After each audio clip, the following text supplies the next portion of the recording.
खिपरो में पहिरियों भेरो रूपले कोहली जा वारिस वतन की हिफाज़त जे लाइ ॿाहिरि निकिरी आया। खिपरो जे कोहली बिरादरी जो भारत इंतहा पसंद मोदी खिलाफ़ सख्त नारेबाज़ी। इन हवाले से वधीक तफ़सील असां सां वीडियो लिंक ते मौजूद है हरेश KBC। जी हरेश, कहिड़ा तफ़सील आहिनि? नाज़रीन, इन वक्त मौजूद है शहीद रमज़ान चौक ते, जिते कोहली एहतियात पारा जश्न आज़ादी के लिए भरपूर रैली कढी वही है।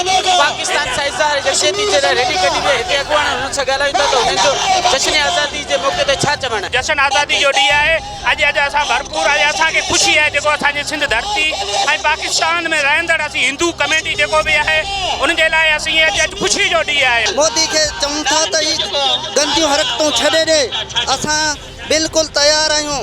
असांजो ही कोहली कबीलो रूपले कोहली जे सरबराही में उन गोरनि अंग्रेज़नि खे मुंहुं ॾिनो हो। असां वतन जा सिपाही आहियूं, असां हिन वतन सां मोहबत रखूं था, असां सभु पाकिस्तानी आहियूं। असां ऑल कोहली एसोसिएशन जे प्लेटफॉर्म ते निकिरी उन जेको मोदी खे असां अॼु भरपूर जवाबु ॾियणु चाहियूं था, जेको ज़र असांजे पाकिस्तान ते मेरी अखि खणे थो त मोदी तूं पंहिंजी इहा ज़हन में नापाक सोच ख़तमु करे छॾ ऐं तूं पहिरीं पाकिस्तान जा मेरी अखि पोइ खण।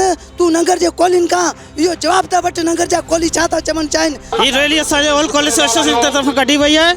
असां जेको जश्न आज़ादी जे हवाले खां रैली आहे ऐं असांजे जेको ज़िले सांगल जी टोटली टीम हिन खां गॾु आहे। असां पाकिस्तान खां कश्मीरी अवाम खां गॾु आहियूं।